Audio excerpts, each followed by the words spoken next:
सा जब कांग्रेस बात करती है, जो आपका जो मैस्कॉट है जाति जनगणना के लिए आपकी इंडिया अलायंस का, उसमें थोड़ी क्रेडिबिलिटी मिसिंग है। कांग्रेस के लिए कभी स्वीकार नहीं करेगी जनता।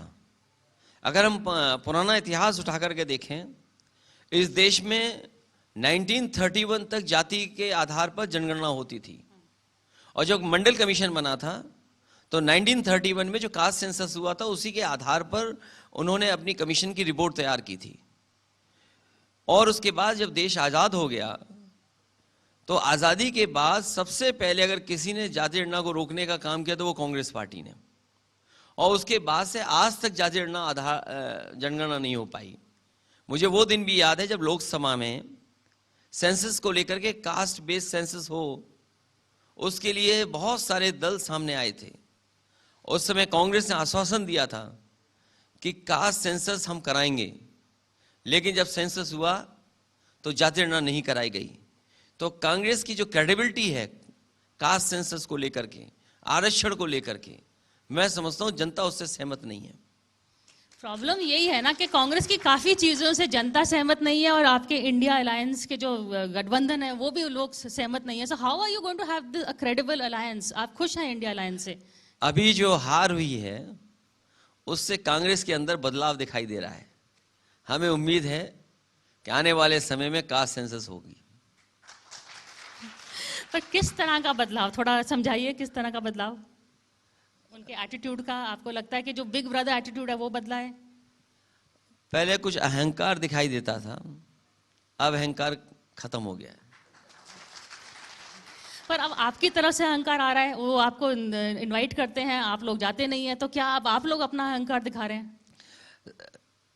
देश के लिए और बदलाव के लिए कभी अहंकार नहीं हो सकता, और राजनीति करने वाला कभी अहंकारी नहीं हो सकता है।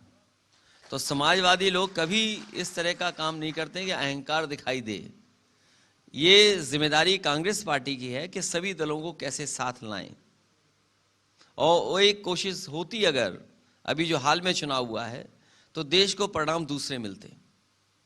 आपने नेगोशिएशन तो किया था, आपने डील किया है, राहुल से भी डील किया है, प्रियंका से भी, तो आपको लगता है उस समय, आई नो कि there was a lot of, उन दोनों का एटीट्यूड का भी थोड़ा सा इशू होता था आप लोगों के साथ, क्या आपको लगता है कि खारगे के साथ डीलिंग थोड़ी बेटर होंगी, उनका एटीट्यूड थोड़ा उतना नहीं होगा जो इतना गांधी परिवार का है? तो अभी इस बारे में मैं कुछ नहीं कहूँगा, जब बातचीत होगी तब बात रखूंगा उस पर। जब बातचीत कब होगी और सीटों में कैसे बंटवारा होगा? हमें उम्मीद है कि सीटों का बंटवारा हो जाएगा। जब भी समाजवादी पार्टी ने गठबंधन किया है, बहुत से दलों को साथ लाने का काम किया और सम्मान देने का काम किया। हमें उम्मीद है कि जिस तरीके से समाजवादियों ने पहले गठबंधन किया और दूसरे दलों को साथ लाए, इस बार भी उसी तरीके से इन दलों को साथ लाने का काम करेंगे। पर कांग्रेस और समाजवादी पार्टी का रिश्ता गठबंधन वाला नहीं है। अगर सोनिया गांधी का वो फेमस 272 कमेंट देखा जाए, वो फेल इसलिए हुआ क्योंकि मुलायम सिंह यादव नेताजी ने उनको सपोर्ट नहीं किया। आपने जब उनसे गठबंधन की कोशिश करी तो आपने उनको 100 सीटें दी, बड़े दिल की दोस्ती की है, मैं आपके वर्ड्स यूज कर रही हूँ, उन्होंने वो डिलीवर नहीं कर पाए। तो ये गठबंधन बन ही नहीं रहा है, तो आप क्यों कोशिश कर रहे हैं बनाने की? गठबंधन इसलिए बनेगा, इस देश का किसान चाहता है खुशहाली आए। बीजेपी के लोगों ने यह सपना दिखाया था कि किसानों की आय दोगुनी हो जाएगी। पूरे देश में कहीं किसान की आय दोगुनी नहीं हुई, और अभी धान खरीद हुई है, किसानों का धान नहीं खरीदा गया। लगातार बड़ी बड़ी कंपनियों को छूट दे रही है भारतीय जनता पार्टी, और इतनी छूट दे रही है कि वो किसानों को एक्सप्लॉइट कर रहे हैं, और इस हद तक एक्सप्लॉइट कर रहे हैं कि उन्हें अपनी कीमत भी नहीं मिल पा रही है। आज की महंगाई में जो उन्हें लागत के हिसाब से मुनाफा होना चाहिए वो नहीं हो पा रहा है, और लगातार जो सरकारी संस्थाएं हैं वो सब बेची जा रही हैं। तो अगर सारे सरकारी संस्थाएं बिक जाएंगी तो नौकरी और रोजगार कहाँ मिलेगा? इसी तरीके से जो बड़े बड़े काम इंफ्रास्ट्रक्चर के होने चाहिए थे, मैं उत्तर प्रदेश का उदाहरण दे सकता हूं। सड़क बनाने के मामले में खासकर उस विभाग के जो मंत्री हैं गडकरी साहब, उन्होंने बहुत अच्छा काम किया। देश में कई जगह एक्सप्रेसवेज या 4 लेन बने हैं सड़क NHAI के माध्यम से, लेकिन वो प्रदेश जो प्रधानमंत्री बनाता है, उत्तर प्रदेश जो प्रधानमंत्री बनाने के लिए सबसे ज्यादा लोकसभा के सांसद जिताता है, वहां एक भी दिल्ली वालों ने एक्सप्रेसवे नहीं दिया। अगर उनका झगड़ा दिल्ली में है तो उत्तर प्रदेश की जनता क्यों सफर करे? अगर ये दावा करते हैं कि दिल्ली से मुंबई का जो इंफ्रास्ट्रक्चर तैयार हो रहा है एक्सप्रेसवे का, वो 1 लाख करोड़ का है, और भी एक्सप्रेसवे बने हैं तो मैं मान लूं 1.5 लाख करोड़ खर्च हो चुका है, और एक्सप्रेसवे में 2 लाख करोड़ खर्च हुआ है केवल एक्सप्रेसवे में। मैं एनएचएआई के बजट की बात नहीं कर रहा हूं। अगर उत्तर प्रदेश मांग रहा है एक्सप्रेसवे, तो आपने उत्तर प्रदेश के लिए बजट क्यों नहीं दिया? उत्तर प्रदेश जो एक्सप्रेसवे बना रहा है अपने संसाधन से बना रहा है, दिल्ली वाले बजट क्यों नहीं दे रहे हैं? अगर दिल्ली वाले बजट दे देते एक्सप्रेसवे के लिए तो शायद वहां का बजट वहां के किसान और नौजवानों के लिए मिल जाता। दिल्ली वाले बताएं, जहां से प्रधानमंत्री बनते हैं वहां पर दिल्ली सरकार ने कौन सा एक्सप्रेसवे दिया है? आज बिजली खरीदनी पड़ रही है, बिजली महंगी है उत्तर प्रदेश में, चाहे वो किसान खरीदे, चाहे व्यापारी को मिले, चाहे घरों में बिजली जाए, आज बिजली महंगी है। दिल्ली वालों ने एक भी बिजली का कारखाना क्यों नहीं उत्तर प्रदेश में लगाया? और बिजली का कारखाना अगर उत्तर प्रदेश में नहीं लगाया है तो जो बिजली का बजट होता है, जो कोटा होता है हर स्टेट का, क्योंकि उत्तर प्रदेश प्रधानमंत्री देता है, तो उत्तर प्रदेश के बिजली का कोटा क्यों नहीं बढ़ाया गया? आज स्वास्थ्य सेवाएं ठप हो गई। इसलिए मैं कहना चाहता हूं, ये सब पहलू जब हम देखते हैं और विचार करते हैं तो गठबंधन बनेगा, क्योंकि हम जनता के लिए काम करना चाहते हैं। जनता बहुत दुखी है, जनता बहुत परेशान है, उसके मदद के लिए गठबंधन बनेगा। पर ये आपने सही बोला कि प्राइम मिनिस्टर का एक्सप्रेसवे लखनऊ से ही आता है प्राइम मिनिस्टर बनने का, इसीलिए शायद नीतीश कुमार भी आजकल यूपी देख रहे हैं, फूलपुर से कॉन्टेस्ट करना चाहेंगे। आप उनका स्वागत करेंगे अगर वो सोचेंगे यूपी? उत्तर प्रदेश इतना अच्छा स्टेट है, कोई भी बड़ा लीडर आता है उसका स्वागत करता है उत्तर प्रदेश।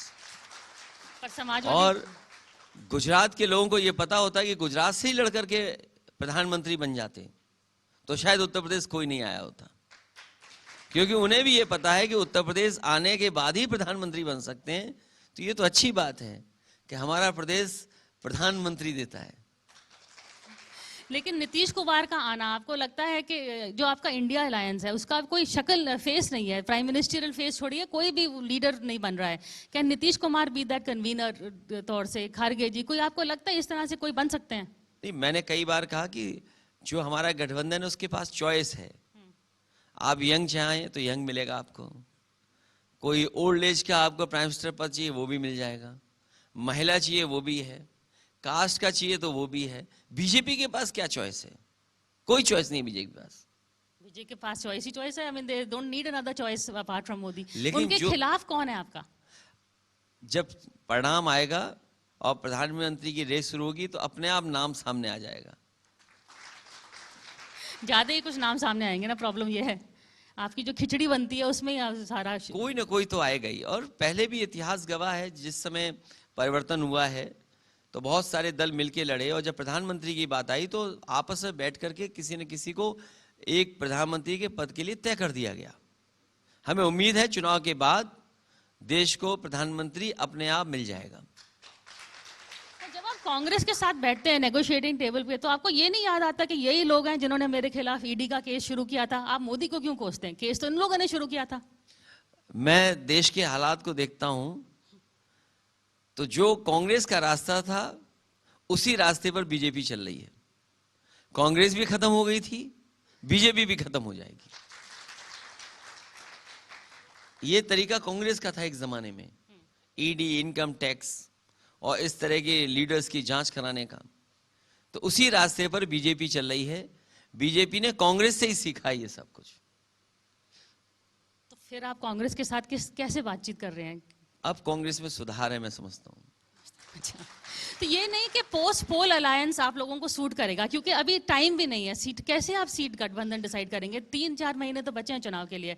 ये नहीं है कि पोस्ट पोल करें, वो आपको ज्यादा सूट करेगा? अब क्योंकि आने वाले समय में मीटिंग होने जा रही है इंडिया गठबंधन की, उसमें बहुत सारे पहलुओं पर चर्चा हो जाएगी। ये भी एक पहलू हो सकता है। बहुत जल्दी मीटिंग होने जा रही है, तो उन पहलुओं पर चर्चा हो जाएगी कि कैसे सीट किसको कितनी मिलनी है, कौन लड़ सकता है, उसका भी मैं समझता हूँ बैठ के सहमति बना लेंगे। पहले भी आपने कांग्रेस के लिए 2 सीट तो आप छोड़ते ही हैं, उनके जो उनकी जो वीआईपी सीट्स हैं, कुछ ऐसा आप उनको कितनी सीट्स देंगे? जैसे जितना हक है उतनी सीट्स, तो कितना हक लगता है आपको कांग्रेस का? पूरे सम्मान के साथ सीटें मिलेंगी।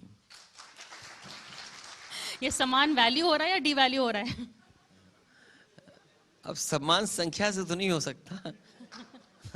सम्मान के साथ सीटें मिलेंगी उन्हें। जैसे कि सम्मान के लिए बुलाया है तो आप एक छोड़ के दूसरी मीटिंग में जाते हैं, तो उसी तरह का सम्मान मुझे लग रहा है होने वाला है। क्योंकि वहाँ सीटों का जब बंटवारा होगा तो जो अच्छा व्यक्ति होगा, जिसके पास अच्छा समीकरण होगा, उसी पे विचार किया जाएगा।